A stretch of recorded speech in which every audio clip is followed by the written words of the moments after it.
The Invisible Witness. The moment I found the first camera was ordinary.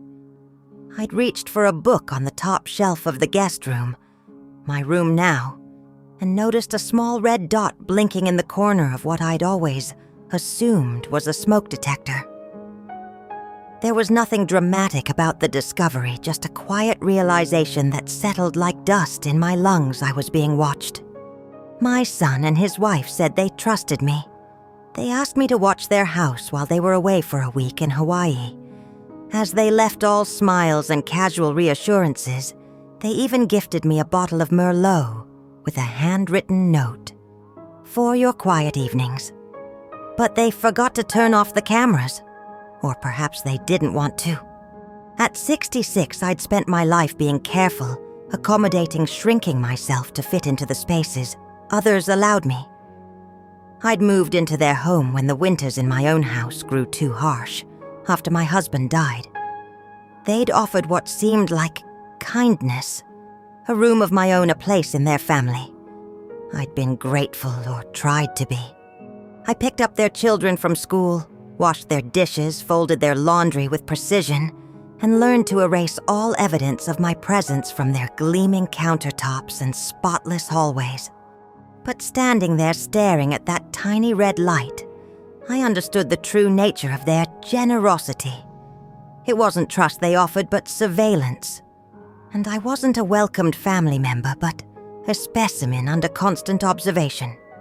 When I found the footage on their unlocked computer hours of recordings cataloging my private moments, my habits, my quiet grief, I discovered something worse. A video call where Marissa laughed with a friend wine glass in hand, as she called me the old babysitter who will put up with anything, and discussed turning my loneliness into some sort of documentary. That's when it hit me. This wasn't trust. It wasn't family. It was a test, and I had been failing it by remaining silent. But I wasn't the quiet one anymore. Not this time. This time, the cameras didn't capture me. They exposed them. I'd always been an early riser. Even before retirement, I would wake before dawn, savoring the stillness of morning, before the world demanded anything of me. That habit continued in my son's house, though the peace I once found had been replaced by careful vigilance, moving quietly through halls that never quite felt like home, brewing tea, without disturbing the symmetry of Marissa's immaculate kitchen. My name is Elaine Morrison. Until a week ago, I was just a widow, a retired school librarian living in my son's home, grateful for their charity. I wore shapeless cardigans in neutral tones, and kept my silver hair in a neat bob that required minimal fuss. I spoke softly, laughed sparingly, and measured my worth in how little space I occupied. The morning Thomas and Marissa left for Hawaii, I stood on their herringbone-patterned porch, waving as their silver SUV disappeared down the tree-lined street. Their children, my grandchildren Anna and Lucas, had gone to stay with Marissa's parents for the week. 8-year-old Anna had hugged me fiercely before leaving, slipping a crayon drawing into my pocket. "So, you won't be lonely, Grandma," she'd whispered. Lucas, at 12, had been more reserved, offering only a quick nod before returning to his video game. I didn't take it personally. At that age, Thomas had been the same, caught between childhood affection and adolescent indifference. Once alone, I moved through the house with a strange sense of both freedom and constraint. Their home was a masterpiece of modern minimalism, all clean lines and strategic pops of color against neutral backgrounds. The furniture looked expensive but uncomfortable, chosen for aesthetics rather than ease. Nothing was ever out of place. Sometimes I wondered if they actually lived here or merely occupied the space between photo shoots.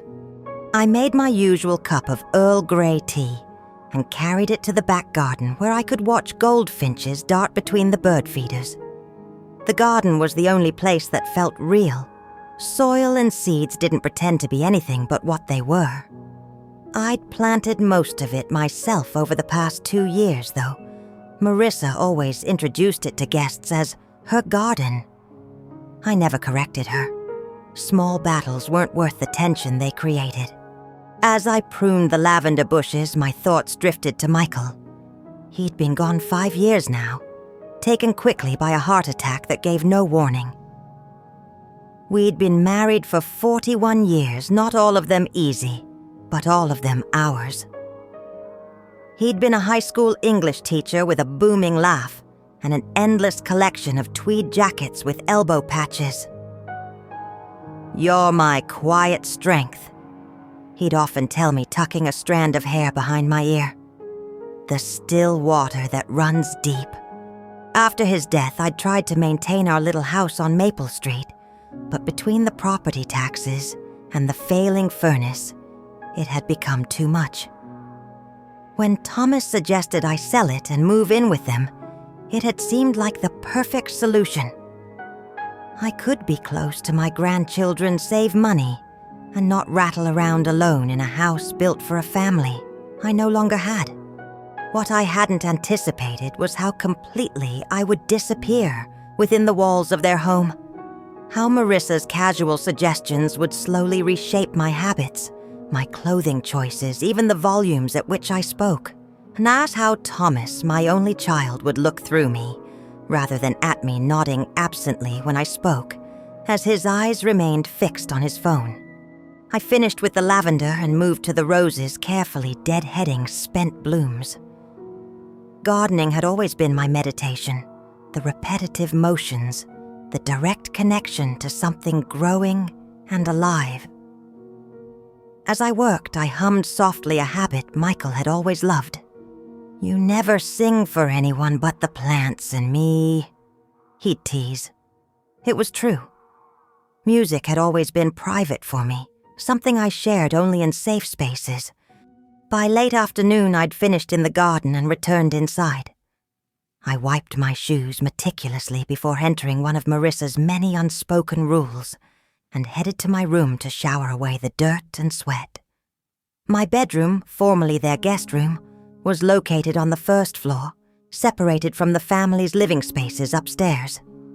It was decorated in tasteful beiges and blues, with a single watercolor of the ocean hanging above the bed. The furniture was nice but impersonal, like a hotel suite designed to offend no one. I'd added few personal touches, a quilt Michael's mother had made for our wedding, a small collection of bird figurines on the dresser, and a stack of mystery novels beside the bed. As I changed into fresh clothes, I noticed the silence of the house. Without the constant background noise of Lucas's video games or Marissa's lengthy phone conversations, I could hear the building settling, the distant hum of the refrigerator, the soft tick of the hallway clock. There was a liberty in being alone that I hadn't experienced in years. I decided to indulge in that freedom. I made myself a proper dinner, rather than the light salads Marissa preferred, opened the bottle of wine they'd left me, and ate at the dining table instead of perched on a stool at the kitchen island. I used the good china, the set they kept for guests, but never for family meals. Small rebellions, perhaps, but they felt significant after years of careful compliance. Later, as twilight softened the edges of the room, I sat in the living room reading my feet, tucked under me, on the white linen couch Marissa usually prevented anyone from sitting on. The novel was one I'd read before, a mystery set in the English countryside, but the familiarity was comforting. Outside, crickets began their evening chorus, a sound that always reminded me of childhood summers spent at my grandmother's farm in Vermont. That's when I first noticed it, a faint mechanical sound, almost imperceptible beneath the silence. A soft click followed by a whir. I glanced up, scanning the room, but saw nothing unusual. Just as I was about to return to my book, I caught a flicker of movement from the corner of my eye. There, nestled among the decorative objects on the bookshelf, something shifted slightly. I rose and moved closer, examining the collection of art books and ceramic vessels Marissa had arranged with museum-like precision. And there it was, a small black object, no larger than a golf ball, its lens barely visible behind a decorative hole in a ceramic piece. A camera positioned perfectly to capture the entire living room. My first thought wasn't outrage, but confusion. Was this some security system Thomas had installed without mentioning? But if so, why was it hidden among decorations rather than mounted openly? I stepped back, suddenly conscious of my posture, my expression, the way my hand trembled slightly. Had it always been there, this eye in the corner? How long had my private moments in this room been recorded? And more importantly, who had been watching? I returned to my bedroom, my mind racing. If there was one camera, there might be others. The thought sent a chill through me despite the warm spring evening. I glanced up at the ceiling at the corners of my room, searching for anything unusual. That's when I saw it, the small device disguised as a smoke detector, with its betraying red light blinking steadily in the growing darkness. My sanctuary wasn't mine at all. My privacy was an illusion. Even here in the room where I slept and changed and sometimes wept for Michael, I was being observed. The realization didn't come with a dramatic collapse or tears.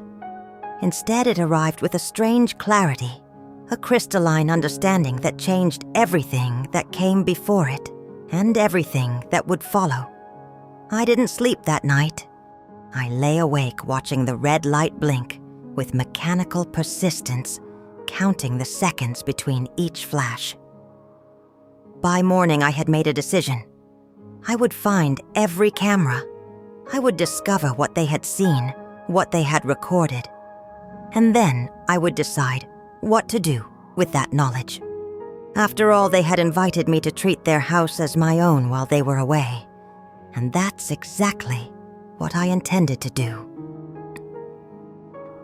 The house was still and silent as dawn broke over the manicured neighborhood. Through my window, I could see sprinklers activating on precise timers across emerald lawns, commuters warming up luxury cars in circular driveways. Everything operated on schedule in this suburb. Even betrayal, it seemed, had been carefully planned and executed. I rose methodically, making my bed with hospital corners the way I'd done every morning since boarding school. My hands moved automatically, while my mind worked through the implications of what I'd discovered. If Marissa and Thomas were recording me, they must have access to the footage. Were they watching from Hawaii? Did they check in nightly to see what the old woman was up to in their absence? The thought made my skin crawl. In the bathroom, I studied my reflection as I brushed my teeth. The woman staring back at me wasn't the meek mother-in-law I'd become. Behind my eyes, I saw echoes of who I'd been before the young woman who'd marched for civil rights in the 60s, the librarian who'd fought against book banning in the 80s, the mother who'd raised a son alone for 3 years, while Michael took a teaching position overseas. Somewhere along the way, I'd forgotten her, that steel-spined version of myself. "They're watching you," I whispered to my reflection. "What will you show them?" My first task was reconnaissance. I needed to understand the full extent of the surveillance. Moving with purpose, I began a systematic search of the house, pretending to dust and straighten as I examined every room. In the kitchen, I found a camera disguised as a motion sensor above the refrigerator. In the dining room, another was hidden in the centerpiece. The living room had 3, the one I'd already discovered, plus 2 more concealed in light fixtures. Even the laundry room wasn't spared, with a small lens peering out from between cleaning supplies. I kept a mental inventory, careful not to stare directly at any camera once I'd located it. Years of watching detective shows with Michael had taught me that much: never let the subject know you're onto them. Instead, I went about my day with practiced normalcy, all while mapping the house's electronic eyes. By mid-morning, I'd identified 12 cameras throughout the first floor. 12 different angles capturing my movements, my expressions, perhaps even my whispered conversations with myself. A habit I'd developed after Michael's death, a way of breaking the silence that sometimes threatened to swallow me whole. As I prepared lunch, a simple sandwich I ate standing at the counter, I considered my next move. The cameras must be connected to something, recording to some device. And if the system was sophisticated enough for remote viewing, there had to be a central hub somewhere in the house. Thomas's home office seemed the most logical place. Located upstairs, it was the one room that had always been explicitly off-limits to me. Client confidentiality, he'd explained when they first showed me around the house 2 years ago. I keep sensitive information up there. Thomas worked in investment banking, a career that had always struck me as unnecessarily secretive. Now I wondered what else he might be hiding behind that perpetually closed door. After finishing my sandwich, I climbed the stairs slowly, listening for any unusual sounds in the quiet house. The upper floor felt different, somehow less lived in, more institutional. The children's rooms were at one end of the hallway, their doors decorated with name plaques Anna and Lucas had made in art class. The master bedroom occupied the opposite end, its double doors reminiscent of a hotel suite. Between them stood Thomas's office, unremarkable, except for the keypad lock installed on the door. I stood before it considering my options. The lock was electronic, requiring a code I didn't have. But I knew my son knew his habits, his sentimentality beneath the corporate exterior. He'd always used meaningful dates for passwords, a practice I gently scolded him for over the years. His birthday, Anna's birthday, his anniversary, all too obvious. But there was one date he might use that few would know the significance of: April 17th, 1992. The day he broke his arm falling from a tree in our backyard, an injury that led to months of me reading to him each night as he recovered, kindling his love of literature he'd long since abandoned. I punched in 04171992. The lock remained red. I tried again, this time entering 1704, the month and day without the year. The light turned green. The door clicked open. The office was unexpectedly cluttered compared to the minimalist aesthetic of the rest of the house. Shelves lined the walls filled with technical manuals and equipment I didn't recognize. A large desk dominated the center of the room, supporting 3 computer monitors and a tangle of cables connecting various devices. The air smelled faintly of electronics, that distinctive warm plastic scent of machinery, running constantly.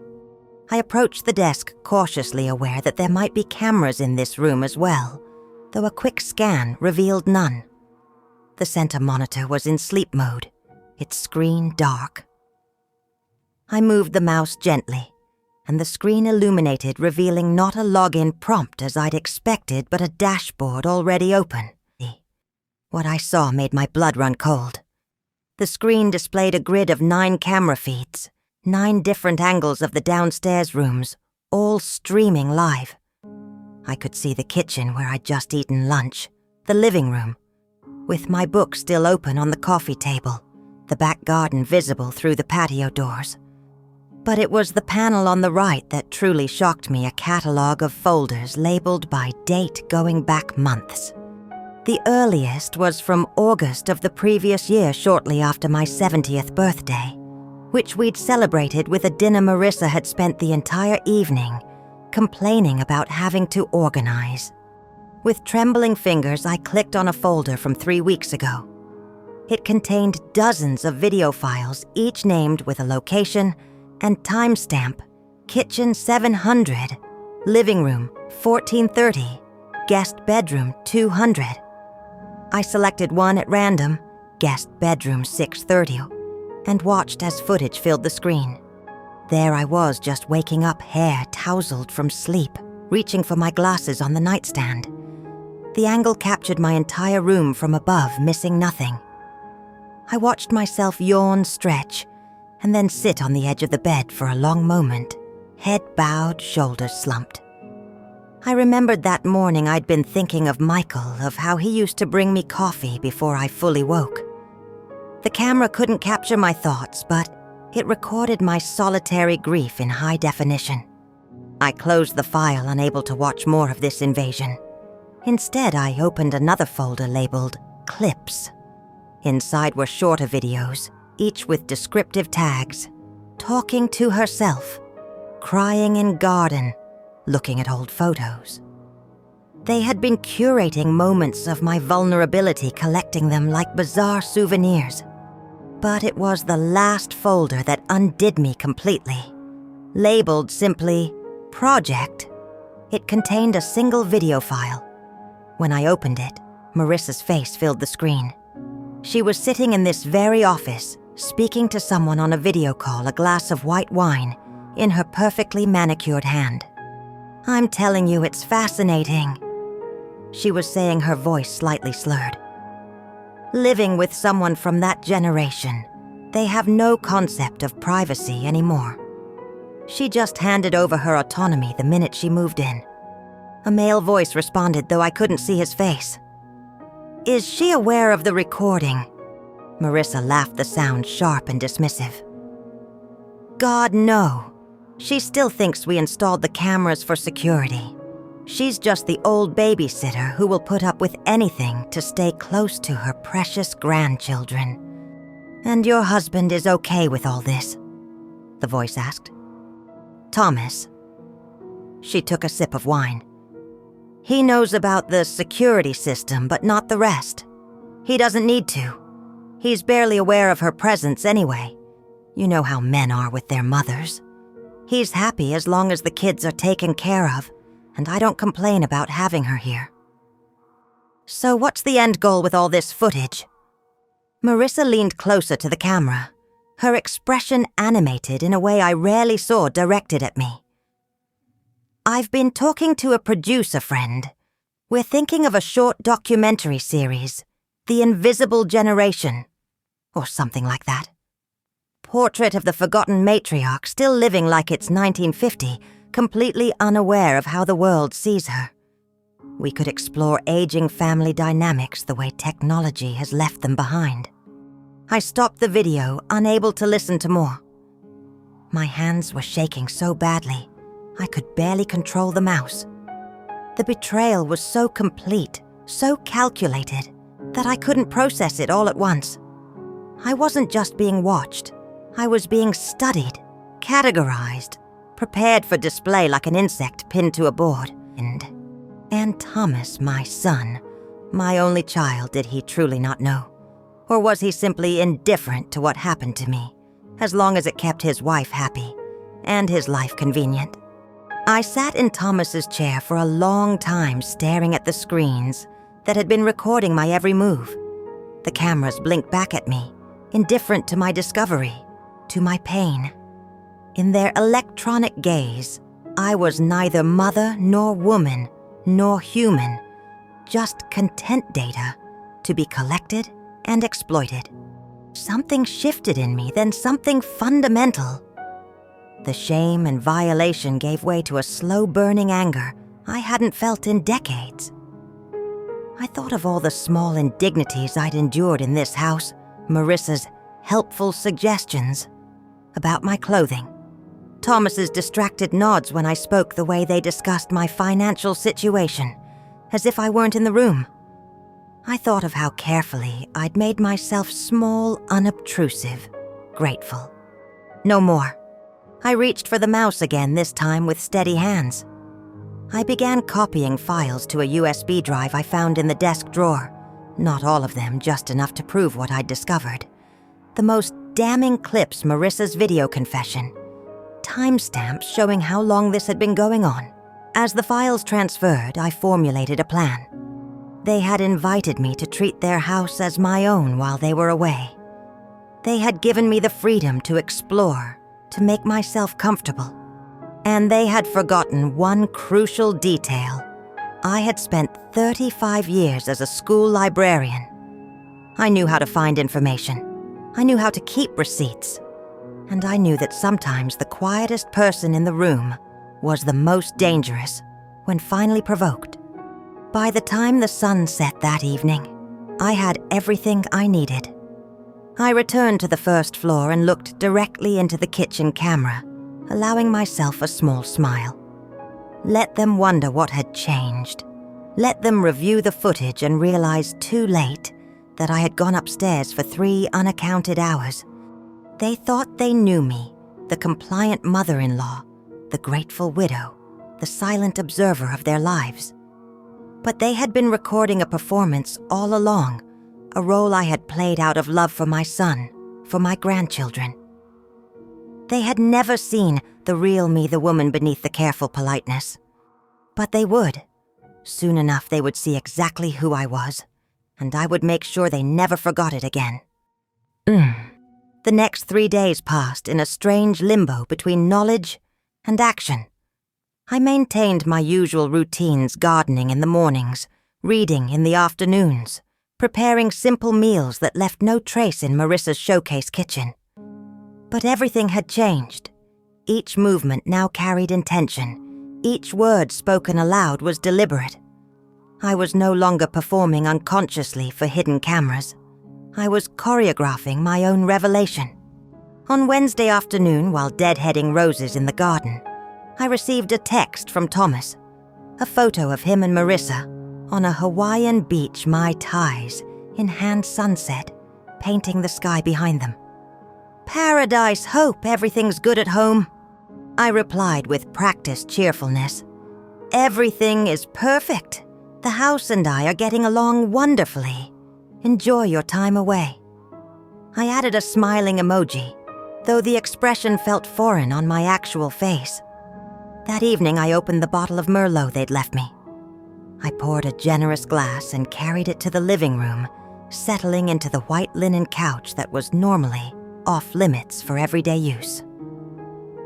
I looked directly at the camera hidden in the bookshelf and raised my glass in a silent toast. "To unseen audiences," I said softly, my voice carrying in the quiet room.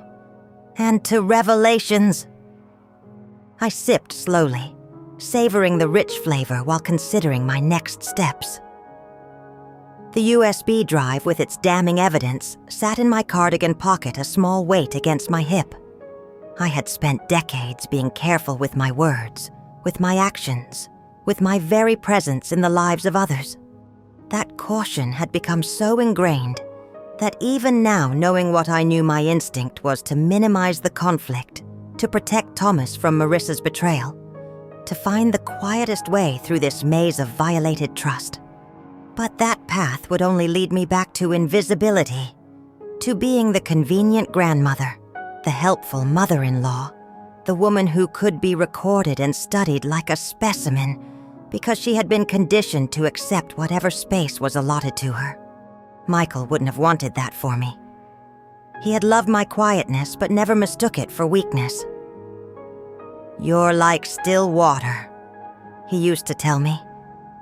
"People look at the surface and think they see everything, but they have no idea how deep you go." It was time to show my depth. Thursday morning, I drove Thomas's seldom-used second car to the local library. Though retired for 5 years, I was still welcomed warmly by former colleagues. Sarah, who had taken over as head librarian after my departure, embraced me with genuine affection. "Elaine, what a lovely surprise. Are you here for the book club?" "Not today," I said. "I need to use the computer lab, actually, and perhaps get your advice on something delicate." Sarah's expression turned serious. She had always been perceptive. It was why I'd recommended her as my replacement. "Of course. Use my office for privacy." In her small but comfortable office, surrounded by familiar books and the scent of library paste that had been the backdrop to my working life, I connected the USB drive to her computer. "Before I show you this, I need to know it stays between us," I said. Sarah nodded, her gray curls bouncing slightly. "Librarian's honor. We're better than priests at keeping secrets."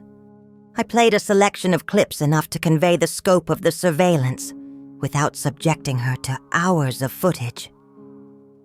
When Marissa's confession began playing, Sarah's expression hardened into something I hadn't seen before, protective fury. Those absolute... She caught herself before finishing the thought. Elaine, this is beyond inappropriate. This is potentially illegal. Have you spoken to a lawyer? Not yet, I admitted. I wanted to understand my options first, and to create a secure backup of the evidence. I gestured to the USB drive. I trust you more than any cloud storage service. Sarah nodded immediately, understanding. We'll make copies. One for the safe here, one for you to keep somewhere else, not in that house. There's something else I'd like to do while I'm here, I said. Research on tenant rights. Even though I don't pay rent, I've been living there for years. I contribute to groceries, childcare, household labor. I need to know where I stand legally. For the next 2 hours, Sarah and I dug through legal databases and housing resources. By the time I left, I had printed documents outlining my rights as an established household member, information on electronic surveillance laws in our state, and contact information for a family law attorney who specialized in elder issues. What will you do now? Sarah asked as she walked me to my car.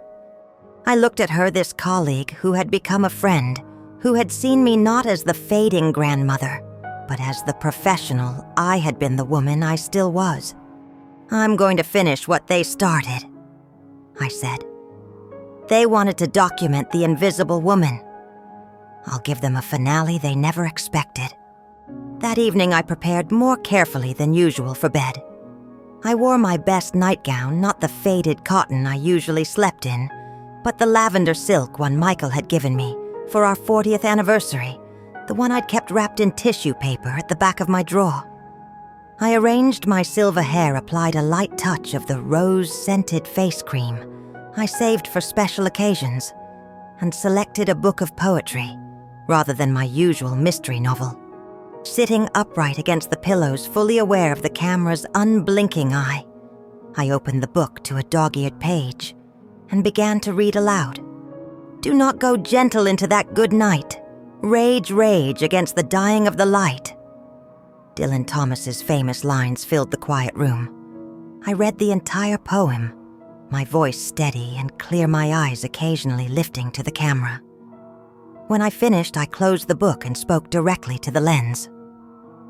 I wonder, Marissa, if in all your observation you've actually learned anything about me, about the woman beneath your study. Did you know I marched with Dr. King in Selma? That I have a master's degree in library science and another in English literature, that I speak conversational French and once translated poetry from resistance fighters during a sabbatical in Paris. I paused, letting the silence stretch, imagining her potential confusion, if she was watching live from her Hawaiian paradise. Did you know that before I was a grandmother or a mother-in-law or even a mother, I was simply Elaine, a woman with dreams and desires and a life entirely her own? I suspect not. I suspect what you saw was only what you wanted to see, a convenient caricature, an aging woman who could be manipulated and recorded without consequence. I smiled, then not the careful smile I had worn for years in their home, but my real smile, the one that Michael used to say, transformed my entire face. But you've made a fundamental error in your observations, dear Marissa. You assumed that quiet meant unaware, that grateful meant powerless, that age meant irrelevance. And in making those assumptions, you've revealed far more about yourself than you ever learned about me. I reached over and turned off the bedside lamp, leaving only the faint red glow of the camera visible in the darkness. Sleep well in paradise, I whispered. Vashyat, things will be different when you return. Friday morning dawned bright and clear. According to their itinerary, Thomas and Marissa would be returning Saturday evening. I had one full day to complete my preparations. After breakfast, I drove to a small electronics store on the edge of town. Not one of the big chains, but a locally owned shop that had survived the digital revolution through specialized service and loyal customers. The owner, a bearded man in his 50s named Raymond, listened carefully as I explained what I needed minus the specifics of why. His eyes widened slightly behind wire-rimmed glasses, but he asked no questions beyond technical requirements. So, essentially, you want to create a closed video loop for security cameras, he clarified. Something that would replace live footage with pre-recorded material. Exactly, I confirmed. Is that possible? He rubbed his beard thoughtfully. It's not particularly difficult, especially if they're standard IP cameras on a home network. I'd need to know the model and access points, but essentially we'd be creating a man-in-the-middle setup that intercepts and replaces the feed. Would they be able to tell? Not unless they're checking metadata very carefully. Most people don't. An hour and several $100s later, I left with a small device Raymond assured me would do exactly what I needed, along with detailed instructions on how to install it. I also purchased a secondary USB drive this one, with considerably more storage capacity for the next phase of my plan. Back at the house, I spent the afternoon in careful preparation. I boiled pasta for a simple dinner drinking tea, instead of the wine they'd left. I needed absolute clarity for what came next. As twilight gathered, I returned to Thomas's office, the new equipment secure in my pocket. This time I moved with greater confidence. I knew exactly what I was looking for and where to find it. The system was relatively simple once you understood its components. A network of cameras feeding into a central hub, which stored footage on both a physical drive and a cloud service. Using Raymond's instructions, I installed the interception device between the hub and the router. Then I selected specific footage from the previous week and set it to play on loop for the cameras in common areas of the house. Anyone checking the feeds remotely would see me going about my usual routines, gardening in the morning, reading in the afternoon, preparing simple meals in the kitchen. They would see nothing unusual, nothing to cause concern. They would not see me packing a suitcase, making phone calls, or moving freely through their private spaces. With the loop in place, I turned to the second part of my plan. Using the high-capacity drive, I began downloading more extensive files from the system, not just clips of myself, but everything. Marissa's calls with her producer friend, conversations she'd had in the kitchen with her own mother, complaining about Thomas's work hours. Arguments between her and Thomas that had occurred in the supposed privacy of their bedroom. Their entire digital life captured by the very surveillance system they had used to monitor me. The download took nearly 2 hours. While I waited, I sat in Thomas's chair, spinning slowly, taking in the room that had been designated as his sanctuary. There were few personal touches, a framed photo of the children on a ski trip, a paperweight Anna had made, in art class a row of economics books he'd probably never read. It struck me then how little I recognized of my son in this space. Where was the boy who had built elaborate forts in our living room, who had written poetry in high school that made his English teacher weep, who had once told me during a midnight conversation when he was 17 that he wanted a life with meaning more than a life with money? Somewhere along the way, Thomas had disappeared into the person Marissa and his career wanted him to be. Perhaps that was why he hadn't noticed or had chosen not to notice my own disappearance into the role they had assigned me. When the download completed, I carefully removed all traces of my digital presence from the system. I restored settings, cleared browsing history, and made sure everything appeared untouched.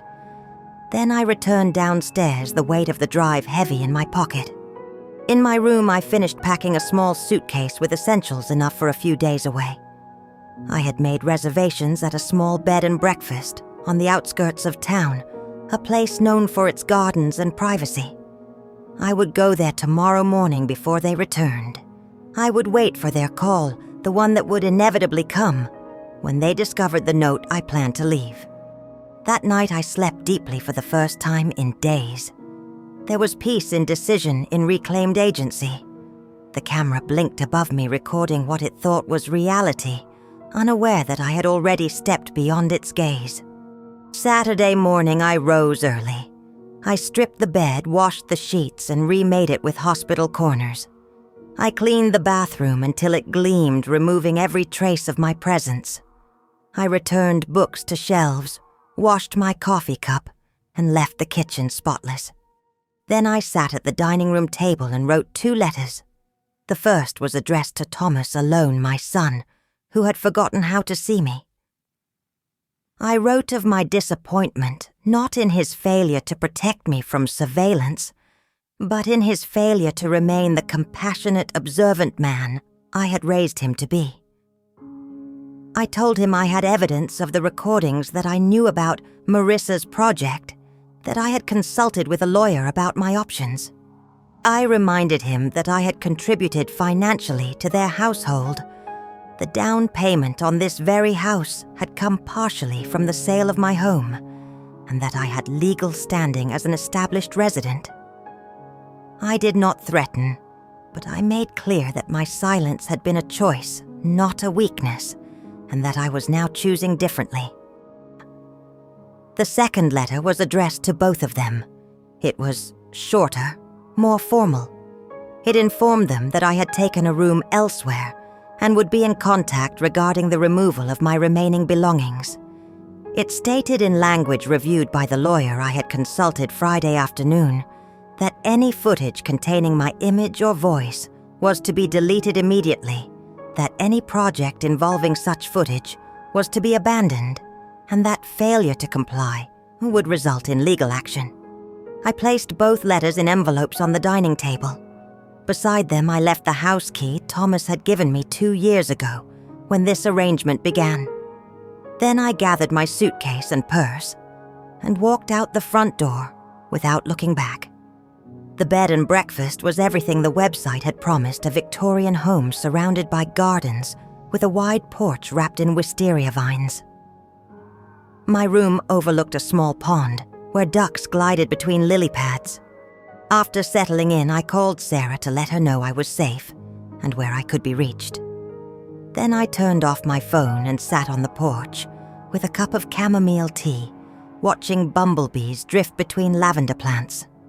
For the first time in years, I felt the breadth of possibility before me.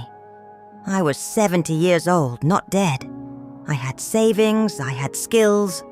I had friends I'd neglected during my years of self-imposed isolation in Thomas and Marissa's home. Most importantly, I had myself again, not the careful, diminished version I had become, but the full measure of who I had always been beneath the performance. They would return to an empty house tonight. They would find my letters. They would realize that their cameras had missed the most important transformation of all my quiet awakening from the role they had assigned me. Let them review their footage. Let them search for clues they missed. Let them wonder how the woman they thought they knew so completely had slipped through their digital fingers. I was no longer the subject of their study. I was the author of my own story again, and I intended to make the next chapter unforgettable. The call came shortly after 8 that evening. I had been sitting on the porch swing watching fireflies begin their nightly dance over the garden when my phone illuminated with Thomas's name. I let it ring 3 times before answering my voice, calm and measured. "Hello, Thomas." "Mom." His voice was higher than usual, tight with what might have been concern or merely inconvenience. "Where are you? We just got home and—" "I assume you found my letters?" I interrupted gently. There was a pause, the sound of muffled conversation in the background. Marissa no doubt coaching him on what to say. "Mom, I think there's been a misunderstanding." His tone had shifted to something placating the voice he likely used with difficult clients. "I don't know what you think you found, but the security system is just that, security. We never meant—" Thomas. I said, still quiet, but firm. Please don't lie to me. Not anymore. I've seen the footage. All of it. I've seen Marissa's videos, her planning sessions for her documentary. I know exactly what has been happening in that house. Another pause, longer this time, then lower with his hand partially covering the receiver. She says she has copies. More muffled conversation, Marissa's voice rising in what sounded like panic. Then Thomas again, clearer now. Mom, please, can we meet and discuss this? There's context you're missing. I'm sure there is, I agreed. And we will meet with my lawyer present. I've taken a room for the week. I'll contact you when I'm ready to discuss arrangements for collecting the rest of my belongings. Your belongings? Mom, this is ridiculous. This is your home. The statement was so absurd, so completely divorced from the reality I had been living, that I actually laughed, not bitterly, but with genuine amusement. No, Thomas, that house has never been my home. It has been a stage where I performed the role you and Marissa scripted for me. But the performance is over now. I could hear him breathing that slightly rapid pattern he'd had since childhood, when confronted with something he couldn't immediately control. Finally, he asked, "What do you want, money?" The question hurt more than any of the surveillance had.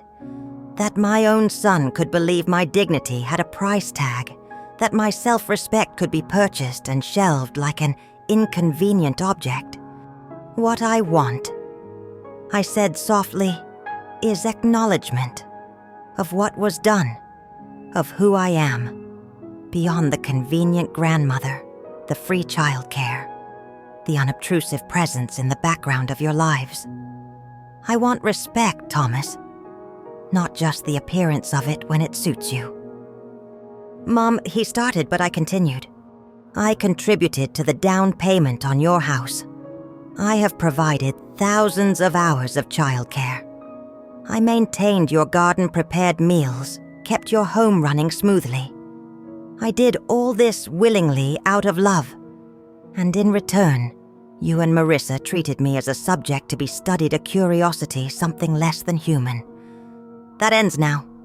In the background, I could hear Marissa's voice rising again, demanding the phone. There was a rustling sound, and then her voice sharp and defensive. Elaine, you're blowing this completely out of proportion. The cameras were installed before you moved in. We never... Marissa. I cut in, surprised by the steel in my own voice.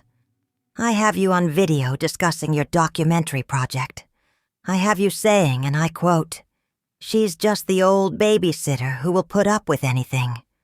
I have you laughing about my privacy, my habits, my grief. Please don't insult both of us by lying now. Silence stretched between us. When she spoke again, her voice had changed, become calculating. What exactly are you planning to do with these supposed copies? Nothing if you comply with the requests outlined in my letter. Delete all footage containing me. Abandon any project using that material. Acknowledge in writing what was done. And compensate me for my financial contributions to your household, which will allow me to secure my own accommodations going forward.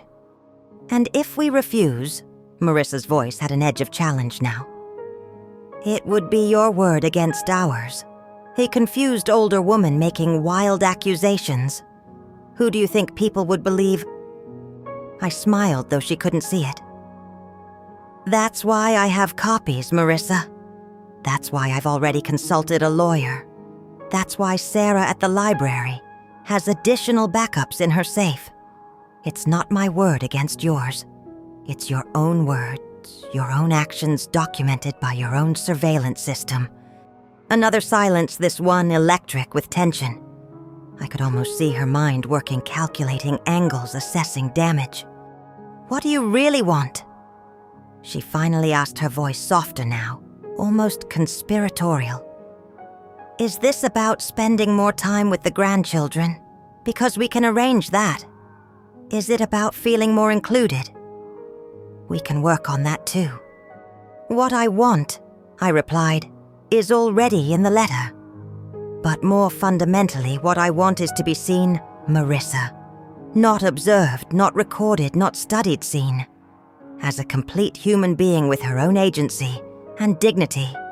Something you and Thomas have failed to do for years now. The line went quiet again. I heard a door close on their end, suggesting she had moved to a private space away from Thomas. When she spoke again, her voice had dropped to a near whisper. "You have no idea what you're doing, Elaine. No idea what you're risking." There was something new in her tone, not just anger or calculation, but fear. "Those cameras. There's more to this than you understand." "Then enlighten me." She hesitated. "I can't, not over the phone. But this isn't just about you or some ridiculous documentary idea.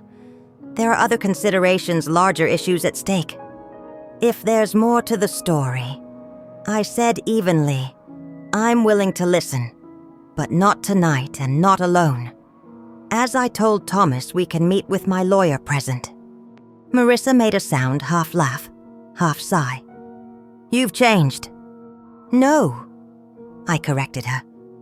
"I've remembered. There's a difference." I glanced at my watch. "It's getting late and I've had a long day. Please review my letter with Thomas. I'll be in touch about arranging a meeting." "Elaine, wait." But I had already ended the call. I placed the phone face down on the small table beside me and returned my attention to the fireflies. Their intermittent glow reminded me of the camera lights that had watched me for so long. But unlike those electronic eyes, these lights were natural, beautiful in their ephemerality. I breathed in the scent of night-blooming jasmine and felt a strange peace settle over me. Whatever came next would be difficult. There would be more conversations, negotiations, perhaps even legal proceedings. Thomas might never fully understand or acknowledge his role in what had happened. Marissa's cryptic warnings about larger issues might prove to be manipulation or might contain some grain of truth I couldn't yet see. But sitting there in the gathering darkness, surrounded by the sounds of crickets and distant wind chimes, I knew one thing with absolute certainty. I would never again allow myself to be made invisible. I would never again perform smallness for the comfort of others. I would never again apologize for taking up space in the world. The cameras had been meant to capture me, to contain me, to reduce me to data and observation. Instead, they had set me free. In trying to make me an object of study, they had awakened the subject I had always been beneath the performance. I smiled into the darkness, imagining the chaos I had left behind in that sterile, beautiful house. Let them review their footage. Let them search for clues they missed. Let them wonder how the woman they thought they knew so completely had slipped through their digital fingers. I wasn't running away. I was walking clear-eyed and purposeful into whatever came next. And for the first time in years, I couldn't wait to see what that might be. The next morning, I woke to sunlight filtering through lace curtains and the distant sound of church bells. For a moment, I was disoriented, the unfamiliar softness of the bed, the floral wallpaper, the absence of the mechanical hum that had been the soundtrack to my mornings in Thomas and Marissa's house. Then memory returned, and with it, a strange lightness. I dressed leisurely, selecting a pale blue blouse I'd rarely worn in my son's home. Marissa had once commented that it was a bit bright for every day. I paired it with comfortable slacks and a silver pendant Michael had given me for our 25th anniversary. Looking in the mirror, I saw not just an elderly woman preparing for her day, but the full history of myself reflected back, the young activist, the devoted librarian, the loving wife, the fierce mother. All the versions of Elaine that had been compressed and diminished over the years now, expanding back into visibility. After a breakfast of freshly baked scones and strong coffee in the B&B's sunlit dining room, I checked my phone. 3 missed calls from Thomas, 2 from Marissa, and a text message that simply read, We need to talk. Please. No apology, no acknowledgement, just urgency. I texted back, 2 p.m., Riverside Cafe, bringing Sarah from the library. Let them wonder about Sarah's involvement. Let them sit with their uncertainty, as I had sat with mine. The Riverside Cafe was a strategic choice, public enough that they would need to maintain composure, casual enough that we wouldn't attract attention, and located just 2 blocks from my lawyer's office, should I need to retreat there quickly. I arrived 20 minutes early and selected a corner table with clear sightlines to both the entrance and exit. Sarah joined me shortly after carrying a leather portfolio and wearing an expression of protective determination. "You don't have to do this," I told her as she settled across from me. "This isn't your battle." She reached across the table and squeezed my hand. "When they came for the books, you stood up. When they questioned my hiring practices, you backed me. Some debts don't expire, Elaine." We ordered tea and waited. At precisely 2 o'clock, Thomas and Marissa entered the cafe. They scanned the room, spotted us, and approached with carefully neutral expressions. Thomas looked tired, the kind of bone-deep exhaustion that came from a night without sleep. Marissa, by contrast, was immaculately put together as always, hair perfectly styled, makeup flawless, wearing a cream-colored linen dress that probably cost more than my monthly pension. But there was something tight around her eyes, a tension that hadn't been there before. "Mom," Thomas said, leaning down to kiss my cheek. I allowed it, though I didn't return the gesture. "Thank you for meeting us." Marissa offered a tight smile to both Sarah and me, but said nothing as she took her seat. Once they had ordered black coffee for Thomas, sparkling water for Marissa, an awkward silence descended on the table. I let it stretch. I had spent years filling uncomfortable silences, smoothing social interactions, making things easier for everyone else. Not today. Finally, Thomas cleared his throat. "Mom, I want to apologize. I had no idea." He glanced at Marissa, who was studying her water glass with unusual intensity.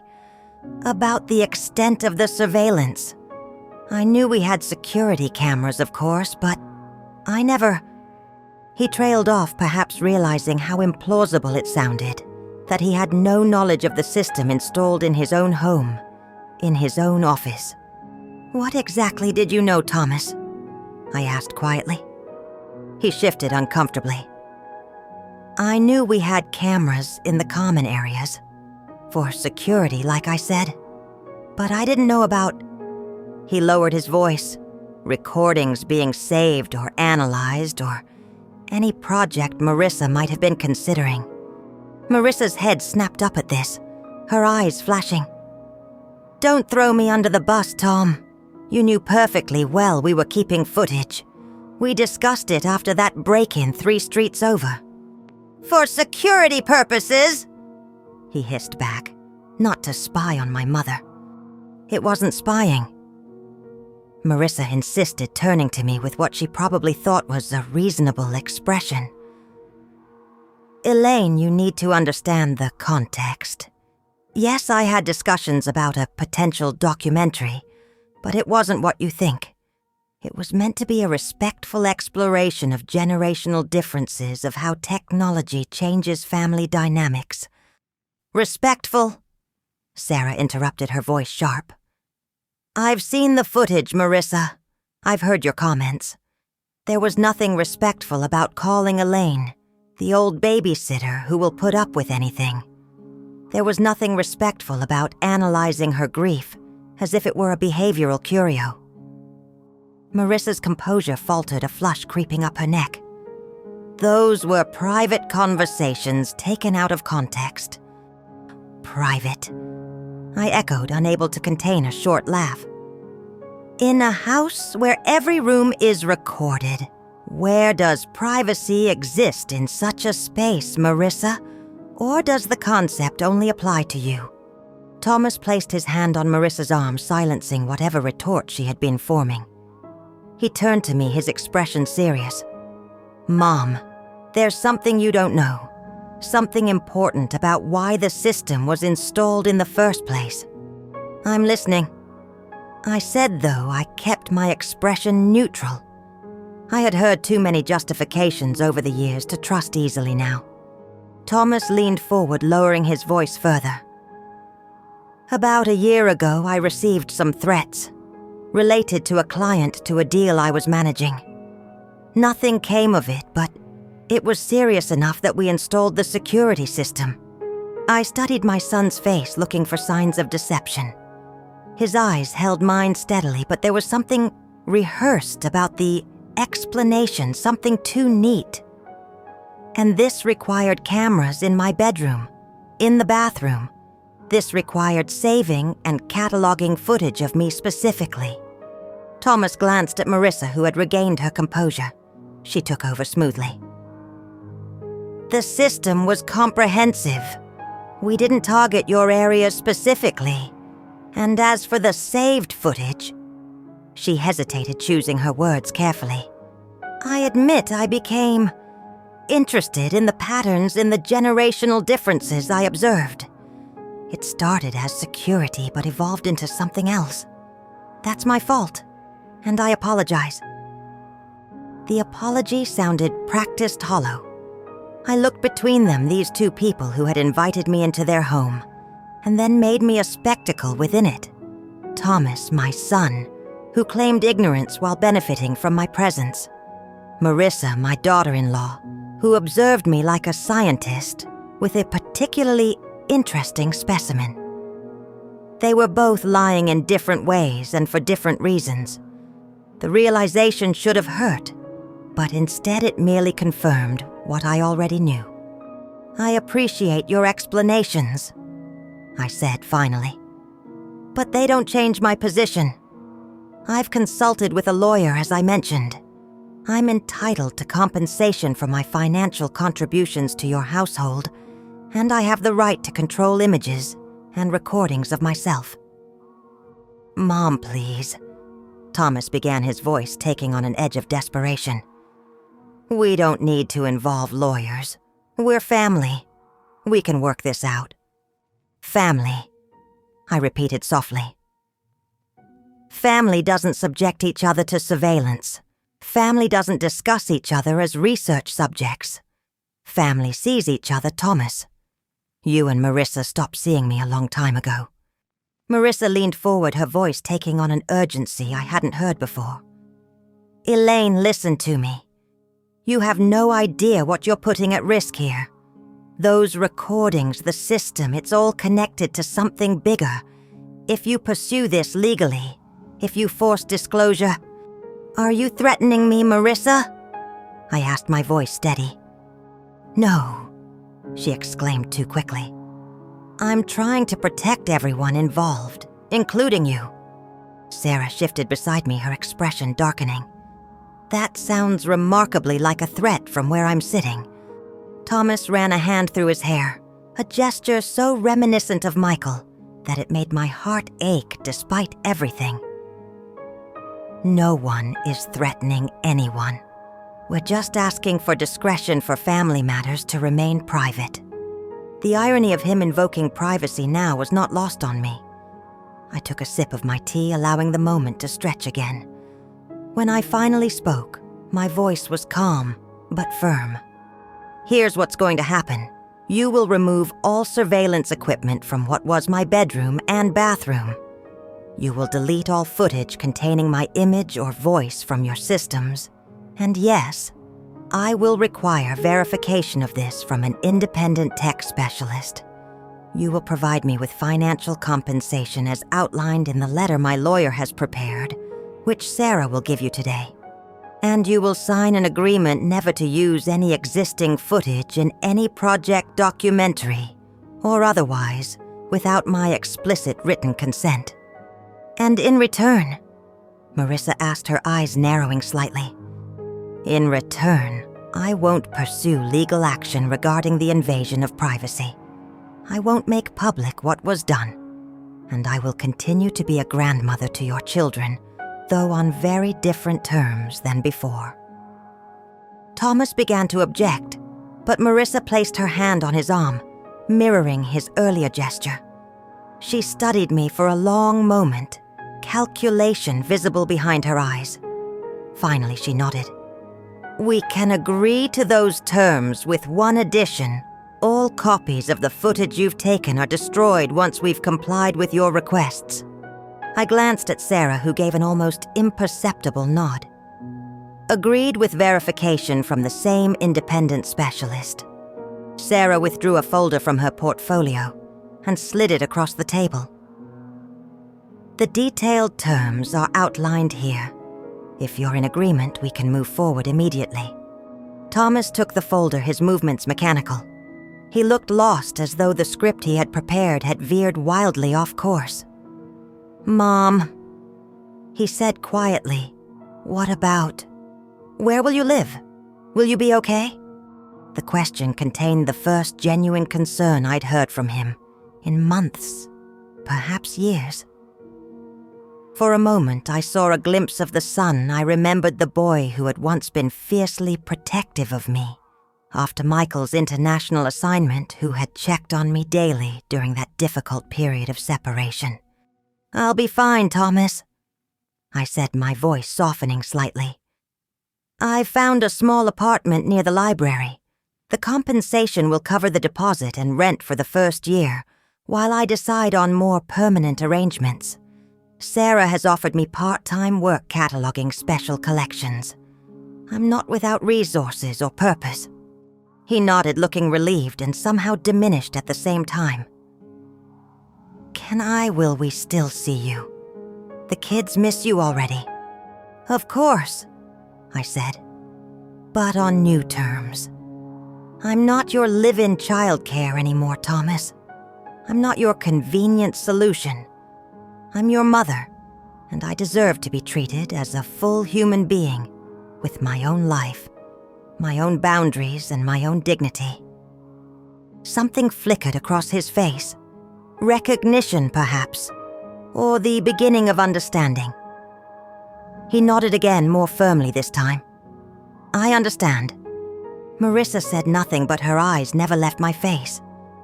There was something almost like respect in her gaze, now mixed with wariness. She had underestimated me, categorized me, according to her own limited understanding, and now found herself recalculating. Good. Let her wonder what else she had missed in all those hours of observation. We finalized the details quickly after that. They would review the agreement with their lawyer, but Marissa indicated they would likely sign without modifications. The financial compensation would be transferred within the week. The surveillance equipment would be removed from my former spaces immediately. An independent tech specialist, selected by Sarah, paid by Thomas, would verify the deletion of all relevant footage. As we prepared to leave, Thomas asked hesitantly, "When will you come get the rest of your things?" "Tomorrow afternoon," I said. "I'll text when I'm on my way." He nodded, then stood awkwardly for a moment, as if unsure whether to hug me or shake my hand. I made the decision for him, stepping forward to embrace him briefly. "I still love you, Thomas," I said quietly. "But love without respect isn't enough." He held on a moment longer than necessary, and I felt him nod against my shoulder. When we separated, his eyes were suspiciously bright. "I'll do better," he whispered. Marissa and I exchanged no such affection. She offered a professional nod, which I returned. As they left the cafe, I saw her slip her hand into Thomas's, their fingers interlacing with practiced familiarity. Despite everything, they were a unit, a team. I had disrupted their equilibrium, but they would rebalance, adapt, move forward, perhaps with slightly more awareness than before. Sarah watched them go, then turned to me with a raised eyebrow. "Well," she said, "that was both more and less dramatic than I expected." I laughed softly, feeling lighter than I had in months. "Yes, well, The real drama was always happening beneath the surface in that house. I'm just bringing it into the light. Do you believe him? She asked. About the threats being the reason for the cameras. I considered the question carefully. I believe there might have been threats. I believe they installed cameras in response. But that doesn't explain the cataloging the notes Marissa's project. That was something else entirely. Sarah nodded thoughtfully. And her warning about something bigger. Manipulation, I said with more certainty than I felt. A last attempt to maintain control. But as we gathered our things and left the cafe, Marissa's urgency lingered in my mind. There had been genuine fear beneath her polished exterior, something beyond concern for her reputation or her project. What had she meant by, "It's all connected to something bigger"? What could possibly be at stake beyond what I already knew? I pushed the questions aside as Sarah and I walked toward the library. Whatever secrets Marissa was keeping, they were no longer my burden to carry. I had reclaimed my space, my dignity, my right to be seen, on my own terms. The rest would unfold as it would. For now, that was enough. For now, I was free. The apartment I found was nothing like Thomas and Marissa's sleek modern house. Located in a converted Victorian home 3 blocks from the library, it had creaking hardwood floors, tall windows with wavy glass and radiators that clanked to life with startling enthusiasm. The kitchen was small but functional, with open shelving instead of cabinets, and a 1950s gas stove that had been lovingly maintained. The living room featured a bay window overlooking a small courtyard garden shared by all tenants. And my bedroom, my own, truly my own, had a window seat where I could read or simply watch the world pass by below. It wasn't perfect. The plumbing sometimes protested when the shower ran too long. The windows leaked cold air in winter. The upstairs neighbor practiced cello at odd hours. But every imperfection was honest, visible, unmasked by pretense or technology. There were no cameras here, no recordings, no eyes but my own. In the weeks after leaving Thomas and Marissa's house, I established new routines. 3 mornings a week, I worked at the library, cataloging a recently donated collection of first edition poetry volumes. The work was satisfying, handling the books with gloved hands, documenting inscriptions, and marginalia preserving stories within stories. On my free days, I explored parts of the city I'd neglected for years. Small art galleries, community gardens, the farmers market where local growers knew customers by name. I saw the grandchildren every Sunday afternoon. Thomas would drop them off at my apartment, sometimes staying for coffee, sometimes simply waving from the car. He seemed uncertain how to rebuild our relationship, caught between guilt and the desire for normalcy. I didn't press. Time would either heal or reveal, and I had learned the value of patience. Marissa never came with him. According to Anna, who reported family dynamics with startling clarity for an 8-year-old, Mommy and Daddy had a big fight about the cameras, and now they talk in whispers a lot. I made no comment, simply offering Anna and Lucas the stability of unconditional attention. We baked cookies, played board games, explored the park near my apartment. In these hours, I was neither the silent background figure nor the focal point of observation, just their grandmother present and engaged. The financial settlement had been generous, more than the amount I had contributed to their house, enough to secure my independence for the foreseeable future. I suspected Marissa had pushed for the higher figure, not out of generosity, but to ensure my silence. Whatever bigger issue she feared exposure of it was worth considerable money to keep contained. My curiosity about her cryptic warning had not entirely faded. Occasionally, I would find myself remembering her expression in the cafe, the genuine fear beneath the polished exterior, but I had made my peace with not knowing. Some mysteries were better left unsolved, particularly when they belonged to a chapter of life I had chosen to close. Or so I believed until the manila envelope arrived. It came on a Tuesday morning in early October, delivered by courier rather than regular mail. No return address, no note of explanation. Just my name typed on a white label. Inside was a single USB drive and a handwritten note on plain white paper. "You deserve to know. Be careful who sees this." I recognized the handwriting immediately. Not Marissa's precise script or Thomas's hurried scrawl, but the rounded letters of Anna's teacher, Sofia Martinez. We had spoken often during my time living with Thomas and Marissa, as I was frequently the one who attended school functions when they were busy. Sofia had always been warm professional, and apparently more observant than I had realized. I stared at the USB drive for a long time before connecting it to my computer. Whatever information it contained, it had been important enough for Sofia to risk sending it to me. Important enough that she had used a courier rather than traceable mail. Important enough to warn me about discretion. The drive contained a single video file labeled with yesterday's date. I clicked play, and the screen filled with an image of Marissa sitting at a desk in what appeared to be a corporate office.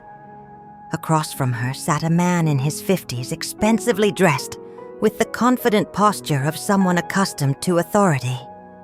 The video had no introduction or context. It simply began mid-conversation, suggesting it had been edited from a longer recording. The Morrison prototype exceeded expectations in the trial, the man was saying, consulting a tablet before him. Subjects remained unaware of surveillance for an average of 4.3 months, nearly double our previous record. Marissa nodded, making notes on her own device.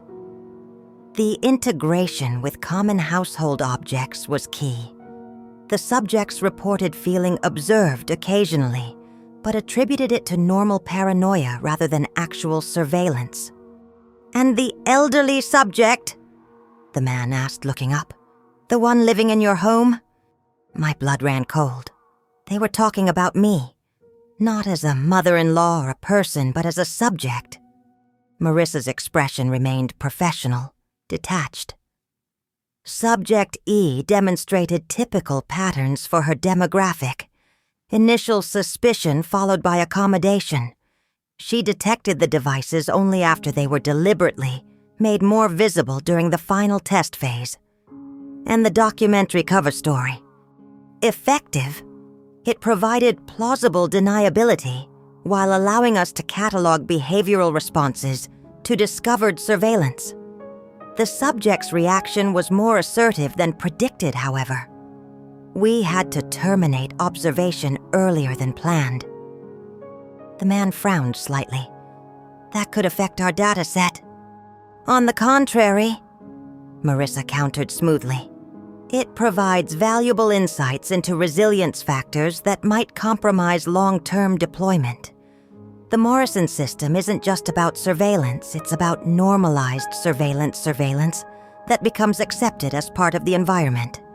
Understanding resistance points is crucial to that goal." "Fair enough," the man conceded. "And your husband, any concerns there?" Marissa shook her head. "Tom remains partially informed on a need-to-know basis. He's aware of the security aspects, but not the behavioral study components. His company's contracts with the department make compartmentalization necessary. And financially beneficial," the man added with a thin smile. "The Morrison contract alone doubled his division's revenue this quarter." "We all benefit," Marissa replied coolly. "New Haven Security gets their next-generation surveillance system. Morton Financial strengthens its government portfolio, and my research secures another round of funding." The man nodded, apparently satisfied. "The Phase 2 deployments begin next month. 500 units in select urban neighborhoods, all disguised as standard security packages. By this time next year, we'll have behavioral data on nearly 10,000 subjects, all blissfully unaware they're helping design the surveillance of the future. The video ended abruptly there, leaving me staring at a blank screen, my mind racing to process what I'd just witnessed. This wasn't just about me or Marissa's documentary ambitions, or even Thomas's claimed security concerns. I had been an unwitting test subject in the development of surveillance technology designed to monitor people without their knowledge or consent. Technology now poised for wider deployment. I felt physically ill. The violation was so much larger than I had imagined, extending beyond personal betrayal into something systemic and calculated. Marissa wasn't just an invasive daughter-in-law. She was a researcher using her own family member as a guinea pig. And Thomas, how much did he truly know? Was he complicit or merely adjacent to the project, benefiting financially while maintaining plausible deniability? I closed my laptop and moved to the window seat, needing to ground myself in the physical reality of my apartment. Outside, maple trees blazed with autumn colors, their leaves drifting down to carpet the sidewalk. People walked, dogs carried groceries, lived their ordinary lives unaware that they might soon be subjects in an experiment they never consented to, just as I had been. My hand shook slightly as I reached for my phone. I needed to talk to someone to make sense of this revelation, but who Sarah would be outraged on my behalf, but this was beyond the scope of library politics or personal grievances. This was potentially illegal surveillance, corporate manipulation, ethical violations on a massive scale. I hesitated, then dialed a number I hadn't used in years. After 3 rings, a familiar voice answered. "Jenkins speaking." "Robert," I said, surprised by the steadiness in my own voice. "It's Elaine Morrison. I think I may have stumbled onto something you should know about." Robert Jenkins had been an investigative journalist before retiring 5 years ago. We had worked together briefly in the 1970s when I helped him research a story on educational funding disparities that had eventually won him a regional award. We hadn't spoken regularly in years, but I knew he still maintained connections in journalism and had mentored several reporters now working at major publications. "Elaine," he said, warmth flooding his voice. "What a surprise. Are you in trouble?" "Not exactly," I replied. "But I have information that should be investigated.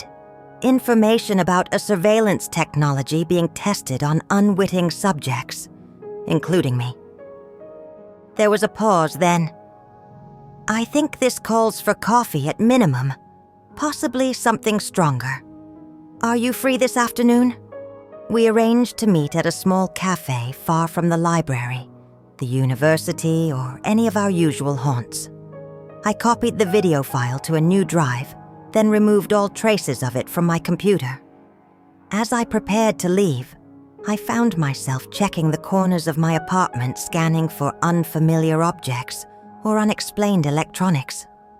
The paranoia was immediate and visceral. Once you've discovered hidden cameras in your life, you never quite trust empty spaces again. Robert arrived at the cafe before me, securing a table in the back corner with clear sight lines to all entrances. He had aged since I'd last seen him, his hair now completely white, his face more lined, but his eyes remained sharp and alert. He stood to embrace me, then held me at arm's length, studying my face. "You look well," he said finally, "but troubled. Tell me everything." And so I did. I recounted my life with Thomas and Marissa, the discovery of the cameras, the confrontation and settlement. I explained about the unexpected package from Sophia, though I didn't mention her by name. And finally, I described the video and its chilling implications. Robert listened without interrupting, occasionally making notes in a small notebook. When I finished, he sat back, tapping his pen against the page thoughtfully. "New Haven Security," he mused. "They're a subsidiary of Gramer Technologies' major defense contractor, specialized in surveillance systems for foreign deployment originally. They've been pivoting to domestic applications over the past 5 years. And Morton Financial is deeply connected to government contracting. Your son works there. I nodded. Investment division. He handles portfolios for institutional clients, but apparently some of those clients are involved in this project. The Morrison prototype, Robert said quietly. Named after your family, I assume that suggests your son's involvement might be more significant than you're hoping. I felt a fresh wave of nausea. I don't know what to believe anymore. I thought I was dealing with an invasive daughter-in-law and a neglectful son. Now I'm wondering if I was part of something much darker from the beginning. Robert reached across the table and covered my hand with his. What matters now is stopping Phase 2 before those units are deployed. 500 homes, 10,000 potential subjects. Eventually, that's mass surveillance being normalized through deception. It's not just wrong. It's dangerous. What can we do? I asked.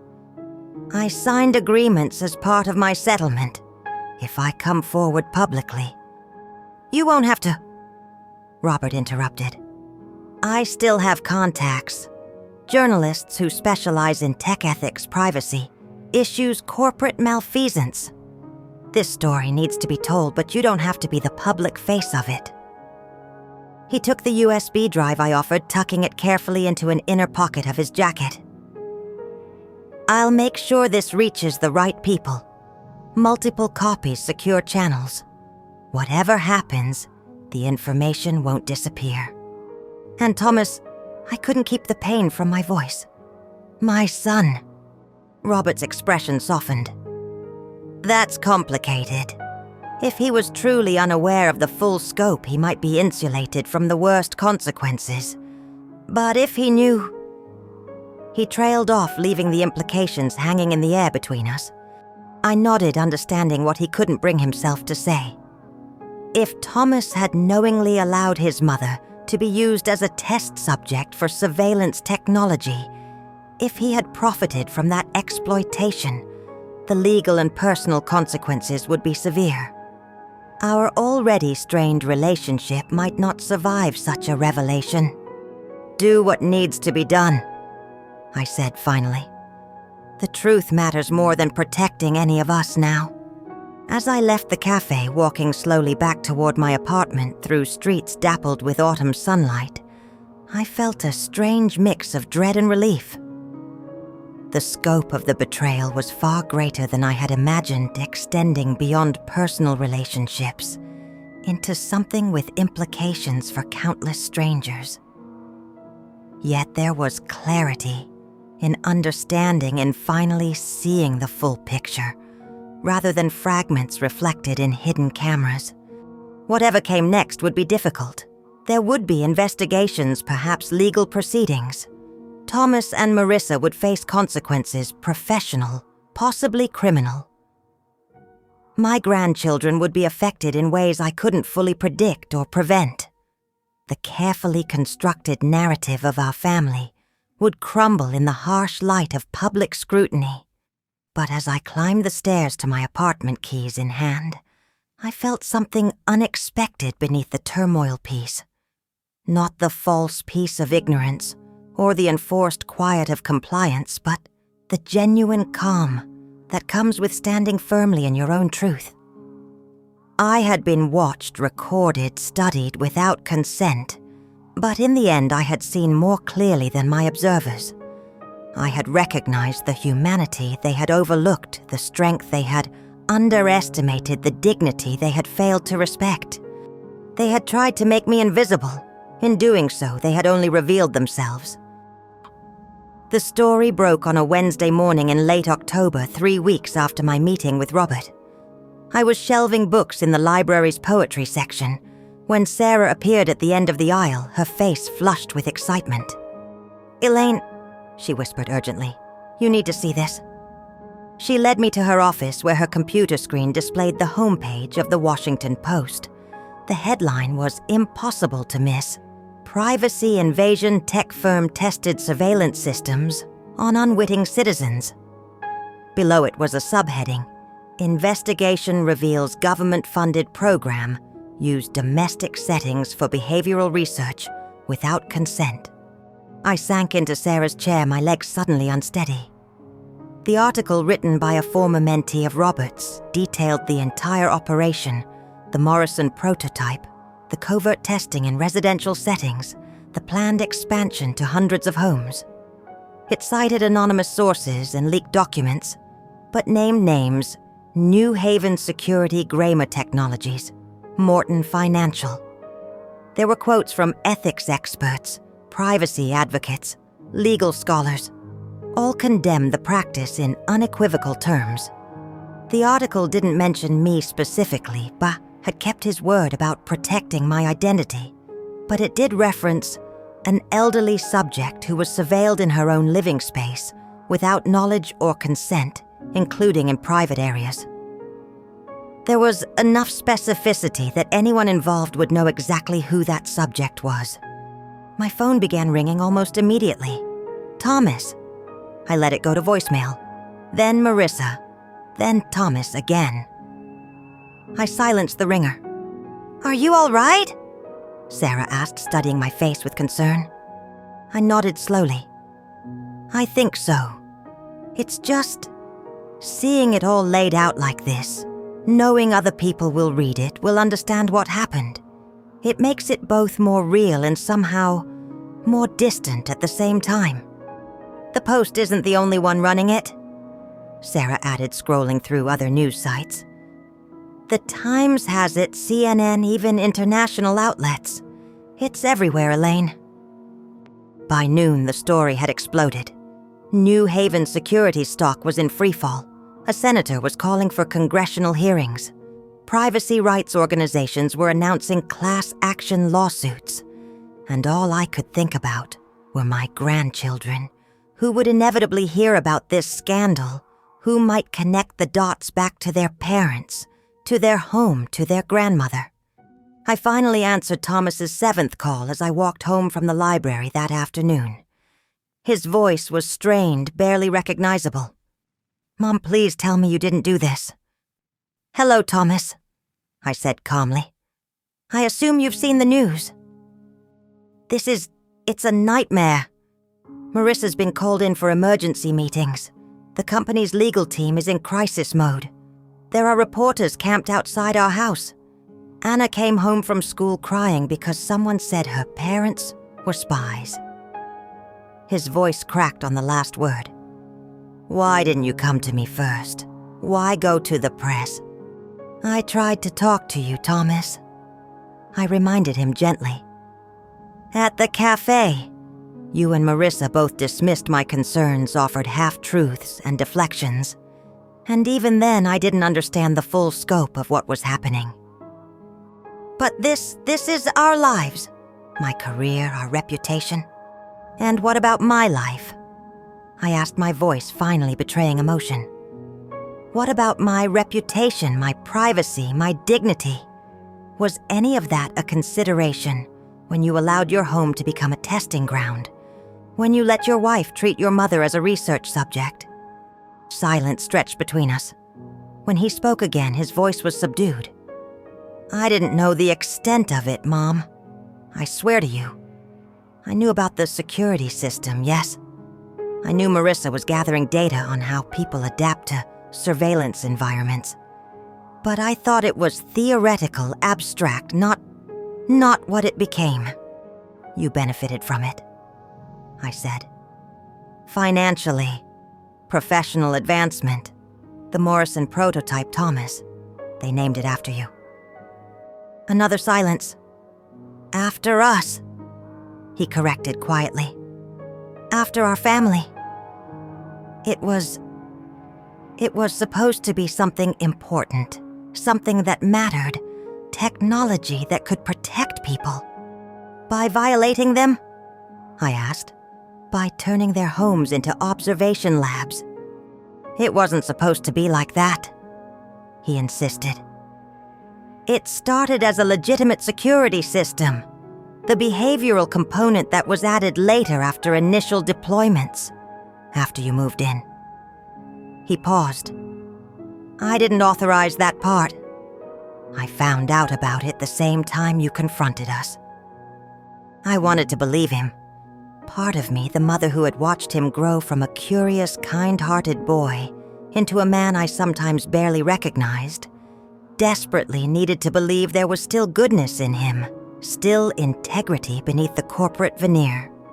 What happens now? I asked, softening my tone slightly. I don't know. He admitted. Legally, it's complicated. Marissa signed confidentiality agreements, ethics waivers, things that shouldn't have been legal to begin with. Morton Financial might disavow knowledge, claim it was all New Haven's initiative. There will be investigations testimony. He trailed off. Mom, the kids, Anna and Lucas, they're confused, scared. Could they stay with you for a few days just until the media frenzy dies down? The request caught me off guard. After everything, he still trusted me with his children. Or was this manipulation using my love for my grandchildren to soften my stance to keep me from revealing more? I need to think about that, Thomas, I said finally. This isn't just about us anymore. There are larger issues at play. I know, he said, and for the first time since the conversation began, he sounded like the son I remembered, thoughtful, aware of consequences beyond his immediate concerns. But regardless of what happens with the investigations, with my job, with anything else, they're still your grandchildren, and they love you. After we hung up, I sat on my window seat watching the street below, turning the conversation over in my mind. Was Thomas telling the truth about his limited knowledge? Was he trying to distance himself from a sinking ship? Or was there still a possibility of redemption, of understanding between us? I had no answers, only questions that multiplied with each passing hour. By evening, 2 more news outlets had run stories. A technology blog published technical specifications of the Morrison prototype, revealing its capabilities were far beyond standard home security. Advanced facial recognition, emotion detection algorithms, pattern analysis that could identify signs of depression or anxiety from subtle behavioral cues. It was surveillance that didn't just watch. It interpreted, categorized, judged. Just before midnight, as I was preparing for bed, my phone chimed with a text message from an unknown number. Mrs. Morrison, this is Sophia Martinez. Please be careful. There are people who will want to silence this story. The system was meant for much more than they're admitting publicly. Call me from a secure line if you can. I stared at the message until the screen went dark. What did she mean by much more? What was I still missing? The questions swirled in my mind as I double-checked my locks, drew the curtains, and tried to convince myself that the shadows in the corners of my bedroom were just shadows, nothing more. As I drifted into uneasy sleep, one thought persisted in trying to reclaim my visibility. I had stepped into a spotlight far brighter and more dangerous than I had ever anticipated. The quiet librarian who had lived her life in careful whispers was now at the center of a storm that showed no signs of abating. And somewhere in the darkness, unseen forces were already mobilizing in response. The children arrived the following afternoon, driven by Thomas rather than his usual nanny service. Anna clutched her favorite stuffed rabbit, its ears worn thin from years of anxious stroking. Lucas carried his backpack and a handheld gaming device, his expression closed and guarded. Neither spoke as they entered my apartment, their eyes scanning the unfamiliar space, with the wariness of animals introduced to a new habitat. Thomas hovered awkwardly in the doorway, not quite entering. I packed their things for a week, he said, handing me a small suitcase. Their school knows they'll be absent. I've forwarded their assignments to your email. I nodded, accepting the suitcase without comment. The weight of unspoken words hung between us heavier than any luggage. Thank you for this." He added his voice low enough that the children couldn't hear from where they stood, examining my bookshelves. "I wouldn't ask if there were any other option." "What's happening at the house?" I asked. "Reporters, phone calls. Marissa's under review at work administrative leave while they conduct an internal investigation." He ran a hand through his hair, a gesture so familiar, it made my chest ache despite everything. "The lawyers say it's best if we don't discuss details, even with family, especially with family." "I see," I said, though of course I didn't, not fully. "And these people, Sophia Martinez mentioned, the ones who might want to silence the story." Thomas's expression tightened. "I don't know who she means specifically, but there are interested parties, government contractors, security firms, people with a lot invested in this technology." He glanced toward the children, then back to me. "Be careful, Mom. Keep the doors locked. Don't talk to strangers about any of this." The warning sent a chill through me. This was no longer just about privacy violations or family betrayals. There were larger forces at work forces that might view me as a liability rather than a person. "Will you be all right?" I asked, surprising myself with the question. After everything, I still worried about him. My only child, the boy who had once collected lightning bugs in mason jars and released them with whispered wishes. "I don't know," he admitted. "Morton Financial has placed me on leave too. The connections between our investment portfolio and New Haven are complicated." He hesitated. "I truly didn't know about the full scope of the surveillance, Mom. Not until you confronted us. By then it had gone too far and I was too entangled to see a way out." I wanted to believe him. Part of me did. But trust once fractured doesn't mend easily. It forms a mosaic of belief and doubt, a pattern that catches light differently, depending on where you stand. "Take care of yourself, Thomas," I said finally. "And let me know when it's safe for the children to return home." He nodded, then moved to say goodbye to Anna and Lucas. Anna clung to him briefly, whispering something I couldn't hear. Lucas offered a stiff hug, his arms barely circling his father's waist, before dropping away. Thomas kissed them both on the forehead, then left without looking back. The first day with the children was awkward. They moved carefully through my apartment as if afraid to touch anything. They spoke in whispers, answered questions with single words. I didn't press. I remembered from my librarian days that sometimes the best way to encourage reading was to create space for it, comfortable chairs, good lighting, absence of pressure. Perhaps the same applied to trust. By evening, Anna had claimed the window seat as her domain, arranging her rabbit and a collection of colored pencils I'd found for her. Lucas had discovered my small collection of vintage board games, expressing surprised delight that I owned Stratego, a strategic battle game his father had apparently played as a child. "Did Dad leave these here?" he asked, setting up the red and blue pieces on the board. "No," I explained. "These were your father's when he was your age. I kept them when we cleaned out my old house." Lucas looked up sharply. "You mean Dad played with these exact pieces? This exact board?" I nodded, feeling a small opening, a possibility of connection.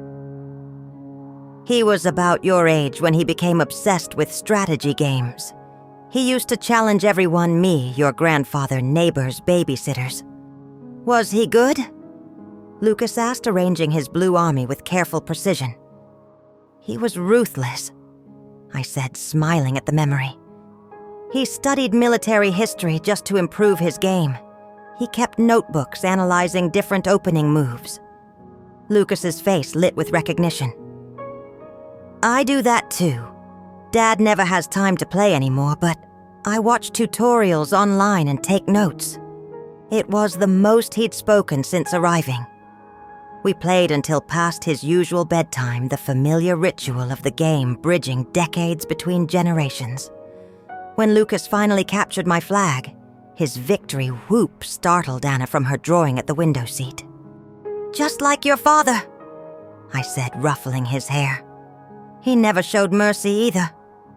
That night, as I tucked them into the makeshift beds I'd arranged Anna on a pull-out sofa, Lucas on an air mattress in the small second bedroom I used as an office, I noticed a change in their demeanor. The tension hadn't disappeared, but it had softened around the edges, become more permeable. "Grandma," Anna asked as I adjusted her blanket, "are Mom and Dad in trouble because of the cameras?" I sat on the edge of the sofa, choosing my words carefully. "Your parents are dealing with some complicated grown-up issues right now. Sometimes adults make mistakes or get involved in things without understanding all the consequences. At school, Maddie said her mom said our house was like a prison with cameras everywhere." Anna continued, her voice small. "She said we were like those people in that old book where the big eye watches everyone." "Orwell." Lucas supplied from the doorway where he stood in pajamas, far too grown up for his 12 years. 1984. We read an excerpt in English. I gestured for him to join us, making space on the edge of the sofa. "Your house isn't like that book," I said gently. "But there were cameras that shouldn't have been there that were recording things without proper permission. Like us." Lucas asked bluntly. Were they recording us too? The question hit me like a physical blow. In my focus on my own privacy, my own violation, I hadn't considered fully what this meant for the children. Had they also been recorded, catalogued, studied? Had their childhood moments private, formative, vulnerable been captured and analyzed by strangers? I don't know, I answered honestly. But if they were, that was wrong. Everyone deserves privacy, especially children. "Is that why you left?" Anna asked. "Because of the cameras?" I nodded slowly. "Partly. I discovered the cameras and realized that some boundaries hadn't been respected. Sometimes, even when you love people very much, you need to establish healthy boundaries. Like a force field," Lucas suggested, making a circular motion with his hands. "In games, you build them around your base to protect it from enemies." Similar fora. I agreed, touched by his attempt to make sense of complex adult conflicts through his own framework.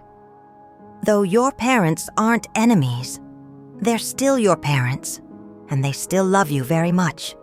This situation is complicated, and they're trying to figure it out. "But you'll keep us safe," Anna said. It wasn't a question, but a statement of absolute faith that made my throat tighten. "Yes," I promised, drawing both children close. "You're safe here. No cameras, no recordings, no observers. Just us." Later, after they had fallen asleep, I sat in my window seat watching the night sky. The conversation had awakened new questions, new concerns. What had the children been exposed to in that house? What had they absorbed from living under constant, invisible observation? Would they grow up fearful of being watched, or worse, accustomed to it, accepting surveillance as normal as expected? I was still contemplating these questions when my phone vibrated with another text from Sophia Martinez. "Need to meet urgently. Information about children's data. Coffee shop at Central and Elm, 10 a.m. tomorrow." My heart rate accelerated. Children's data. The words conjured images too disturbing to dwell on. I replied immediately, confirming the meeting, then spent the rest of the night in uneasy wakefulness, watching over my grandchildren as they slept the innocent sleep that had been denied to me for so long. Morning brought a flurry of activity: breakfast to prepare school assignments, to review reassurances to offer. I arranged for Sarah to come stay with the children while I met Sophia, explaining I had an important errand that couldn't be postponed. The coffee shop was busy when I arrived, filled with students from the nearby university and professionals taking late morning breaks. Sophia sat in a corner booth, a manila folder on the table before her 2 coffee cups already waiting. She was younger than I remembered, early 30s perhaps, with dark hair pulled back in a practical ponytail and wire-rimmed glasses that gave her an academic air. "Mrs. Morrison," she said, rising to shake my hand. "Thank you for coming." "Elaine, please," I corrected, sliding into the booth opposite her. "And thank you for reaching out, both times." She nodded, glancing around the shop before leaning forward. "I've been debating whether to come forward publicly, but after seeing the news coverage, I realized you needed this information immediately." She tapped the folder. "Especially with your grandchildren staying with you now." My stomach tightened. "How did you know they're with me?" "I'm Anna's teacher," she reminded me gently. "The school was informed of their temporary relocation. But also," she hesitated, "I worked with Marissa, not directly with New Haven, but as a consultant. My background is in educational psychology, specializing in child development and technology interaction. I was brought in to analyze certain data sets." The coffee before me suddenly seemed unappetizing. "What kind of data sets?" Sophia opened the folder, revealing printouts of what looked like research protocols. The Morrison prototype wasn't just about general surveillance behaviors. There was a significant component focused on childhood adaptation to surveillance environments. How quickly children normalize being observed. How it affects their play patterns, their secret-keeping behaviors, their sense of autonomy. I stared at the documents, my horror mounting with each word. "Are you saying my grandchildren were experimental subjects?" She nodded grimly. "Along with several other children in similar household deployments. The data collection was particularly focused on the developmental differences between Anna and Lucas, how a 12-year-old boy processes ambient surveillance versus an 8-year-old girl." "That's monstrous," I whispered, my hands beginning to shake. "They're children. They're supposed to be protected, not studied like lab rats." "It gets worse." Sophia continued, her expression troubled. "The children's data wasn't just being collected for research. It was being used to refine algorithms for a product called Shepherd, a surveillance system specifically designed for school summer camps and other youth environments. The selling point is safety, protecting kids from external threats, but the actual capabilities go far beyond that. She showed me marketing materials for Shepherd glossy brochures, emphasizing child safety, security from outside threats, early intervention for behavioral concerns. But beneath the reassuring language were disturbing details, emotion detection that could flag pre-aggressive states, pattern recognition that identified non-conforming social behaviors, predictive analytics that could intervene before problems materialize. They're creating a system that doesn't just watch children, I realized aloud. It judges them, categorizes them, decides what's normal and what isn't. Sophia nodded. "And it uses your grandchildren's most private moments to calibrate those judgments. Their bedroom conversations, their play, their arguments, their tears, all of it feeds the algorithms that will eventually be deployed to monitor thousands, perhaps millions of other children." I thought of Anna's drawings created in what she believed was privacy. Lucas's strategic game planning his moments of frustration or triumph. Their growth, their stumbles, their childhood itself, all converted to data points, all feeding a system designed to watch and judge other children. "Why are you telling me this?" I asked finally. "Why take the risk?" Sophia closed the folder, pushing it toward me. "Because I was wrong to participate, even peripherally. Because children deserve better than to be raw material for surveillance capitalism. And because... She paused, choosing her words carefully. I believe you're in a unique position to stop this before it's implemented in schools next fall. Me? I shook my head in disbelief. I'm just a retired librarian who discovered some cameras in her room. You're much more than that, Sophia insisted. You're the living proof that this technology was tested unethically. You're the mother of one of the project leads. You're the grandmother of test subjects. And most importantly, you've already demonstrated that you won't be silenced. She was right, I realized. My position was unique, personally connected, yet publicly sympathetic. I could speak with an authority and credibility that others might lack. What would I need to do? I asked. The congressional hearings begin next month, Sophia explained. Testify. Bring these documents. Tell your story not just about yourself, but about the children. Make it impossible for them to frame this as just a technical violation or a corporate oversight. Make them see the human cost. I thought of Anna and Lucas sleeping peacefully in my apartment. I thought of all the other children who might grow up under algorithmic surveillance, their every expression and interaction evaluated against hidden standards, their futures potentially determined by artificial judgments. I'll do it.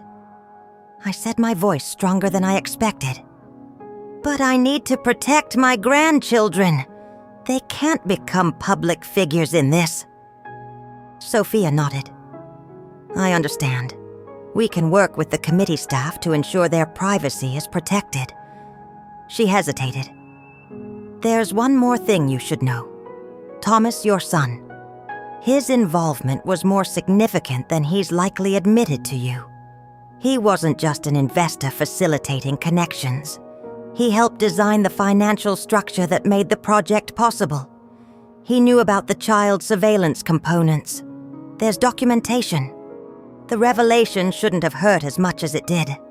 After everything, I should have been beyond further disappointment. Yet the pain was sharp, immediate, the final fracturing of whatever illusions I'd maintained about my son's ignorance or innocence. Thank you for your honesty, I managed. I needed to know.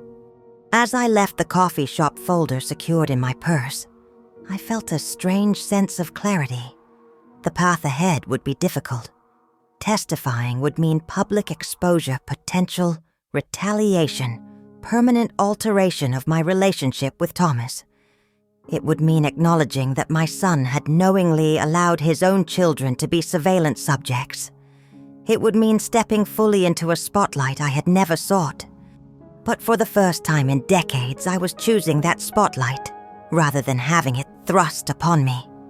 I was using visibility as power rather than experiencing it as violation. I was speaking not just for myself, but for Anna and Lucas and countless children whose privacy and autonomy hung in the balance. The quiet librarian who had spent her life helping others find their voices had finally irrevocably found her own. When I returned to my apartment, Sarah was playing Scrabble with the children at the kitchen table. Anna had spelled quixotic across a triple word score, earning impressed looks from both Sarah and Lucas. They seemed relaxed, engaged, momentarily distanced from the turmoil surrounding them. Grandma, Anna called when she spotted me. I'm winning by 47 points. She keeps using all her letters. Lucas complained, though his tone suggested more admiration than genuine frustration. It's totally unfair. I smiled, hanging my coat by the door. Your father used to say the same thing when I beat him at Scrabble. He never could accept that sometimes a smaller vocabulary is just a smaller vocabulary. Sarah caught my eye over the children's heads, her expression questioning. I gave a slight nod, indicating we would talk later. She returned to the game, helping Lucas find a word that used his difficult combination of consonants. The afternoon passed in domestic tranquility. Homework. Completed snacks prepared a brief walk to the park, where Anna collected colored leaves and Lucas tested the aerodynamics of various paper airplane designs. If the children sensed the weight of what I carried, the knowledge of their unknowing participation in surveillance research, the documents proving their father's complicity, they didn't show it. For a few precious hours, they were simply children, unburdened by adult complexities. After they were in bed, Sarah joined me at the kitchen table where I had spread out Sophia's documents. Her face darkened as she scanned the material. "This is beyond unconscionable," she whispered. "Using children this way, their own children." I nodded, words momentarily beyond me. The evidence was damning memos with Thomas's signature meeting notes, where he discussed unique opportunities for youth behavioral data collection in controlled home environments, project timelines that explicitly included Phase 1 Morrison household deployment subjects, including 2 minors. "What will you do?" Sarah asked finally. "Testify," I said, gathering the papers back into the folder. "Tell the whole truth, not just about my experience, but about the children's data. Make it impossible for them to continue with Shepard or any similar projects. And Thomas," her voice was gentle but direct, "this could mean serious consequences for him. Legal, professional, personal." "I know," I said, and the words felt like stones in my mouth. "But he made his choices. He prioritized profit and professional advancement over his own children's privacy, over their fundamental right to grow up unobserved, unjudged." I looked up at her, seeking reassurance I wasn't sure she could provide. "Am I wrong to do this? To potentially separate those children from their father?" Sarah considered the question carefully. "You're not separating them. Whatever happens as a result of the truth coming to light, that's the consequence of actions Thomas took, not actions you're taking now." She squeezed my hand. "The harder question is, what do you tell Anna and Lucas? How do you prepare them?" It was the question that had been haunting me since my meeting with Sophia. How much should children know about adult betrayals? How do you explain to an 8-year-old that her bedroom wasn't private? That her tears and laughter and secrets had been recorded and analyzed? How do you tell a 12-year-old that his father had allowed it to happen? "I don't know yet," I admitted. "But I need to find a way. They deserve some understanding of what's happening, even if they can't grasp all the implications." The opportunity came sooner than expected.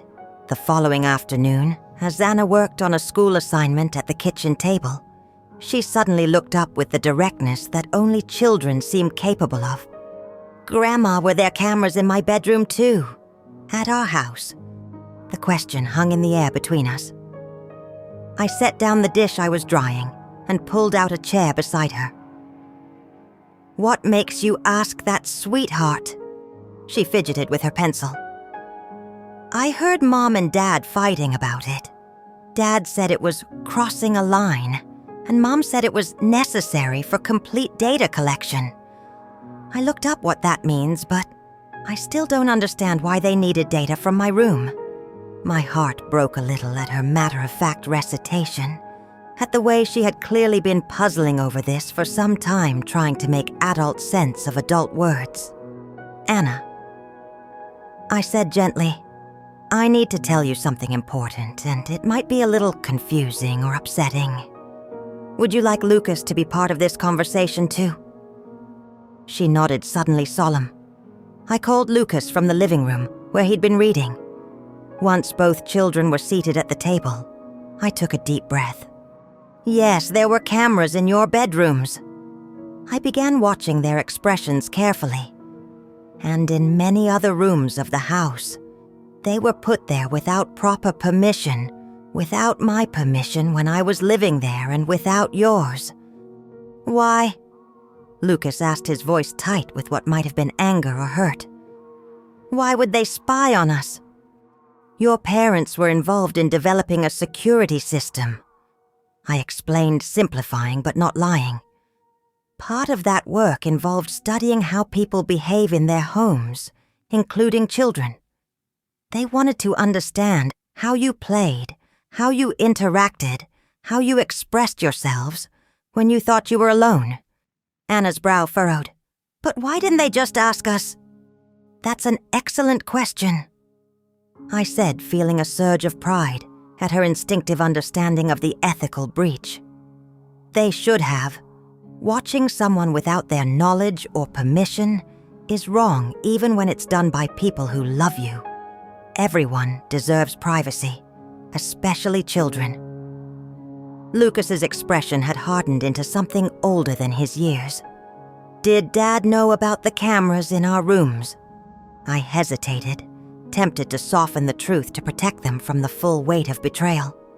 But they deserved honesty, even if carefully framed. "Yes, he knew. Both your parents knew and approved the placement of cameras throughout the house. That's why you left," Lucas stated flatly. "You found out and you left." "Yes," I confirmed. "When I discovered the cameras, I felt I couldn't stay in a home where my privacy wasn't respected. But leaving you both was the hardest part." Anna's eyes had filled with tears. "Are we going to be on TV? Are people going to see videos of us?" "No, absolutely not," I assured her, pulling her into a hug. "The videos are being deleted as part of a legal agreement, and I'm working with people to make sure that what happened to you doesn't happen to other children." "How?" Lucas asked, his analytical mind already seeking solutions. "How can you stop it?" I explained in simplified terms about the congressional hearings about my decision to testify.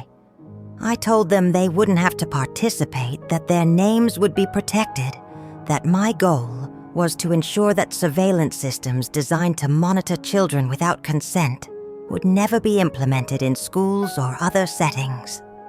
"Will Mom and Dad go to jail?" Anna asked in a small voice. The question pierced me. "I don't know what will happen," I answered honestly. "There are investigations happening now to determine who was responsible for what. But no matter what happens, I want you both to remember something very important. Your parents love you. Sometimes adults make serious mistakes, even when they love their children very much. But love means respecting privacy," Lucas said, echoing my earlier words with the absolute moral clarity of the young. "They didn't respect ours." "No," I agreed softly. "They didn't, and that was wrong. But people can learn from their mistakes. They can change, make amends, do better." "Like in my comic books," Anna suggested. "When the hero makes a bad choice but then fixes it in the next issue. Something like that," I said, smiling despite the weight of the moment.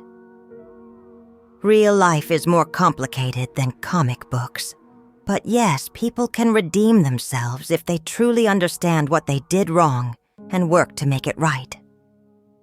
We talked for over an hour, answering their questions as honestly as possible, while being mindful of their ages and emotional capacity. Lucas was angry, processing betrayal with flashes of hurt and indignation. Anna was confused, struggling to reconcile her understanding of her parents with this new information. Both were remarkably resilient, finding ways to make sense of what had happened without surrendering to despair. By the time we finished talking, something had shifted in our relationship. I was no longer just their grandmother, a peripheral figure in their lives. I had become their advocate, their truth teller, perhaps even their protector. They looked at me differently, with a mix of trust and expectation that was humbling in its intensity.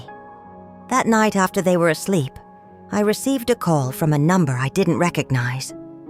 When I answered, a woman's voice identified herself as Counsel. To the Congressional Committee investigating surveillance technology abuses, Mrs. Morrison. She said, "We'd like to discuss your potential testimony at next month's hearings. I understand you have documentation regarding the use of surveillance on minors without consent." "Yes," I confirmed, "and I'm willing to testify." "There will be considerable attention," she warned. "Media coverage, public scrutiny, and potentially significant resistance from the companies involved. Are you prepared for that?" I looked toward the room where my grandchildren slept, thinking of their questions, their resilience, their right to a future where they weren't constantly observed and evaluated. I thought of all the other children who might be subjected to similar technologies if projects like Shepherd went forward unchallenged. "I've spent most of my life being quiet," I told her. "Being careful, being invisible when it was convenient for others. I'm done with that now. I'm ready to be seen. More importantly, I'm ready to be heard." As I hung up the phone, I felt a strange sense of coming full circle. The cameras that had been meant to observe me, to record me, without my knowledge or consent, had instead awakened something long dormant. They had reminded me that visibility could be power, that my voice, soft and hesitant as it had become over the years, still carried truth worth speaking. The congressional hearings would begin in 3 weeks. Between now and then, there would be preparation statements, to draft evidence to organize. Thomas would undoubtedly try to dissuade me, perhaps through pleading, perhaps through legal pressure. Marissa's interested parties might take more direct action to silence the story. But none of that mattered now. I had found my purpose, my voice, my courage. The woman who had been treated as invisible had become impossible to ignore. The quiet librarian who had spent decades helping others find information would now ensure that certain truths could not be hidden away, classified, or deleted. I had been watching too all along, and now, finally, I would tell what I had seen. This isn't quite the end. Let me provide an epilogue to bring the story to its full conclusion. Epilogue. The congressional hearing room fell silent as I approached the microphone. Cameras flashed, capturing the moment for evening news broadcasts and morning papers. I smoothed the lapel of the navy blue blazer I'd purchased for this occasion, my testimony suit, as Anna had dubbed it with solemn pride. Behind me sat Robert Jenkins and Sarah, their presence a steadying force in a room charged with tension and expectation. Across the chamber, Thomas sat with a team of lawyers, his face a careful mask of professional neutrality that couldn't quite conceal the shadows beneath his eyes. Marissa was conspicuously absent, having been called to testify separately the following day. Representatives from New Haven Security and Gramer Technologies occupied a row of their own, their expressions ranging from defiance to barely concealed panic. "Please state your name for the record," the committee chairman instructed. "Elaine Catherine Morrison." I replied, my voice stronger than I'd anticipated. "Mrs. Morrison, you've provided this committee with documentation regarding the unauthorized surveillance conducted in your residence, including surveillance of minor children. Is that correct?" "Yes, Senator, that's correct." "Please tell this committee in your own words what happened." I took a deep breath and looked directly at the panel of senators. I discovered I was being recorded without my knowledge or consent in my son's home, where I had lived for 2 years following my husband's death. These recordings captured my most private moments, my grief, my personal habits, my conversations with myself. They were analyzed, categorized, and prepared for potential commercial use without my knowledge. "And the children," a senator prompted. My grandchildren, ages 8 and 12, were also recorded in their bedrooms, their playrooms, their most private spaces. Their normal childhood behaviors were monitored and analyzed to develop algorithms for a system called Shepherd, designed to conduct surveillance on children in schools across the country. For the next 2 hours, I detailed everything: the discovery of the cameras, Marissa's video confession, the documents Sophia had provided, the technical specifications of the Morrison prototype. I explained how normal behaviors could be flagged as problematic under such systems, how children's natural development could be pathologized and controlled, how the most vulnerable moments of human experience were being commodified and exploited. I did not look at Thomas during my testimony. I couldn't bear to see whatever emotions might be playing across his face: anger, shame, betrayal, or worst of all, nothing at all. Instead, I focused on the committee members, on the documents before me, on the truth that needed telling regardless of its cost. When I finished, the chairman leaned forward. "Mrs. Morrison, you've taken considerable personal risk to bring this information forward. Your testimony implicates your own son in these activities. Why did you choose to come forward despite those personal costs?" I thought of Anna and Lucas waiting at my apartment with a trusted friend from the library. I thought of their questions, their trust, their right to grow up without algorithmic judgment shaping their development. I thought of all the other children whose privacy and autonomy hung in the balance. Because some principles transcend family loyalty. I said simply, "Privacy is a fundamental right.